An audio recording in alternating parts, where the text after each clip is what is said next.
All right, let's talk about Google's Pixel tablet. I've only had this device for a week, but I really like it. Now, I'm gonna focus this conversation on its main feature. It's the whole magnetic dock. So when they first announced this thing last year and they showed that you could have a tablet, and when you're done with it for the day, you could connect it up to the dock, I was like, oh my God, this is amazing, right? Because it does three things. Number one, it gives you a way better audio system, right? Like the tablet speakers are mediocre at best, and then you plug it up to a larger speaker system. Good stuff happens to the audio, right? Two, you also have this home hub feature, like when it's just sitting there on your table or desk, kitchen counter, it's an actual hub. But three, and this is the thing that got me super excited, it's charged. Like it's just always charged and ready to go. So I am a dad with two kids, and my wife and I, every time we want to get a tablet in use, we pull it out and it's invariably just drained because my kids are stupid and they just never charge the damn thing. So I thought this would be the perfect solution to it, right? Okay, so let's start here with the magnetic dock itself. So the removal and connection of this dock is a lot more finicky than expected. I've gotten used to it at this point because I've done it so many times. But one thing's for sure, the ads that Google was showing about how you can remove this thing, I think are fudged in some way. So they show these people just removing the device with ease. They just pick up the device and go, but it's not quite that way. You have to kind of snap it out a bit with some leverage and then pull it away. And then same with reconnecting it. You kind of have to align it. It's not the easiest thing. Once you do it a half dozen times, you'll get used to it. But I bring this up because when it comes to families with kids, like getting my 3-year-old to learn all of this was not easy. It's way easier for them to learn just to plug up a USB-C cable. I'm convinced that the people in the ads were using these docks that were just bolted right into the table just for the ad. Now in terms of charging time, when it's plugged up to the dock, it's a very slow charge. It's like 4.5 hours to charge it up from zero. It's to be expected because it's a tablet. If it's USB-C, it's like 2.5 hours. But one thing I noticed that was kind of strange is that even with this magnetic dock, I don't feel like my charging habits really changed. Like normally when I finish using a tablet, I'll just be like, okay, I think I'm done.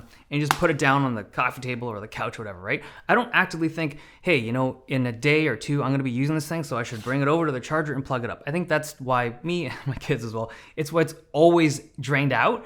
With this dock, you still have to actively go, okay, I'm gonna go bring it up to the thing and place it on here. Like that's just not how I've ever used tablets. Your mileage may vary depending on how mindful you are about this stuff, but I thought that this would just immediately solve that charging issue, and it didn't really. But maybe it can be learned.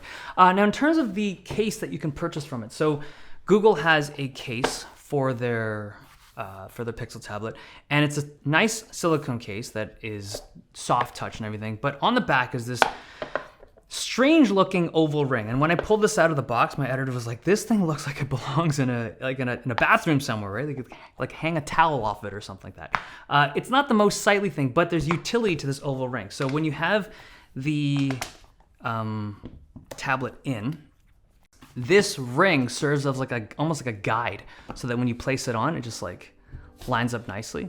I don't know. It does help with the kind of alignment of it. But the other thing is that when you have it off the dock, it has unlimited positions. You can go like basically flat and just like any kind of angle of tilt for the user. So I like that. It's a very useful oval ring on the back. Now, in terms of the dock, this dock does not have any utility when the tablet is not connected to it. Like it has a speaker in there and it's got power, right? But there's no ability to connect to it over Bluetooth. Like there's no SoC inside here or mics. So, well, it is Google. There could be tons of microphones in here. Who knows? But there's no utility to it, which is a bit of a shame. But when you attach it up, the audio goes from the somewhat tinny speakers of the tablet to the much richer sounding speakers of the dock. It's got way better mid frequencies and lower frequencies, and it's all automatic. You don't have to do any button touching or anything like that. It's just instant.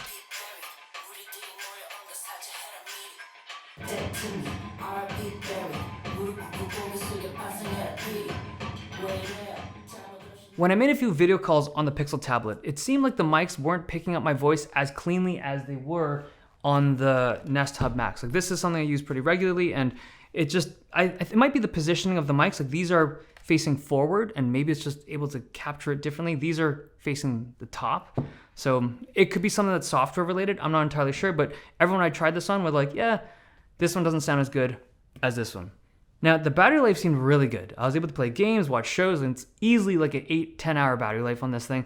I do think it's nice that they automatically cap the charge limit to 90% when it's being charged on the dock, and it's just designed to preserve the battery health, like by not letting it go to full charge every time. It just makes the battery last longer in terms of like the durability of the battery.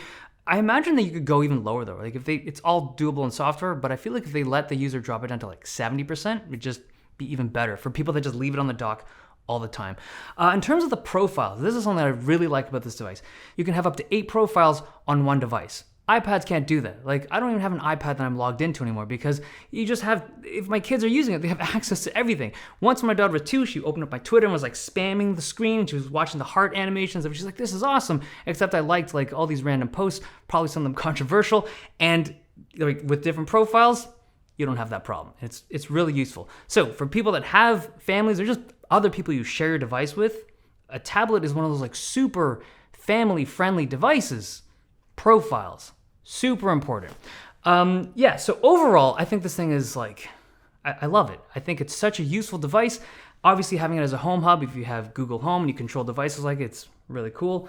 But yeah, I will say that the connectivity of it, it's good and it adds a lot of functionality to this device, but there is a bit of a learning curve, especially for younger children. Okay, there you have it. The Google Pixel tablet. Actually, one other thing, it doesn't come with a charging cable. It comes with the barrel plug that plugs up to the speaker dock, but there's no USB-C in the box. That's all.